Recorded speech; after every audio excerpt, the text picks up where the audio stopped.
xildhibaan xasan cabdi ismaaciil oo dadka badi u yaqaanaan xasan firimbi ayaa shalay qaar ka mid xildhibaanada golaha shacabka ee baarlamaanka ku tilmaamay kuwa barakacyaal ku ah magaalada muqdisho ee caasimadda Soomaaliya.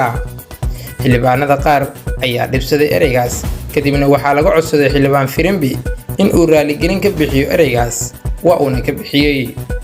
haddaba su'aasha isweydiinta mudan ayaa waxay tahay barakacyaal siyaasadeed ma ku jiraan baarlamaanka Soomaaliya? inta aad dooran haa ama maya aan qeexno micnaha barakac kadibna aan ku dabaqno xaalka siyaasadeed ee Soomaaliya ee maanta.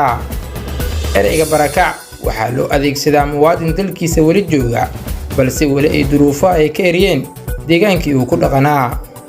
barakac waxaa keeni kara duruufo amni, kuwa dhaqaale ama kuwa siyaasadeedba. waa inaad deegaankaadi ku laaban karin oo ay duruufaha ay ka hor istaagayaan.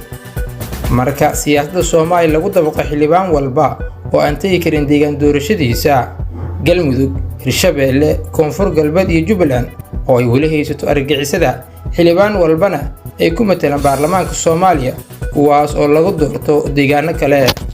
xildhibaankaas oo dhulkiisa ay haysato argagixisada deegaankiisa ma tagi karo, wuxuuna barakac siyaasadeed ku yahay deegaan kale oo kursigiisa la dhigay. si taas la mid ah xildhibaanada ka soo jeeda gobollada waqooyi ee Soomaaliya ma tagi karaan deegaankooda oo lagama ogola calanka iyo dowladnimada Soomaaliya, doorashana kama soo geli karaan. magaalada Muqdisho waxaa ku nool in ka badan 1 milyan oo barakac ah.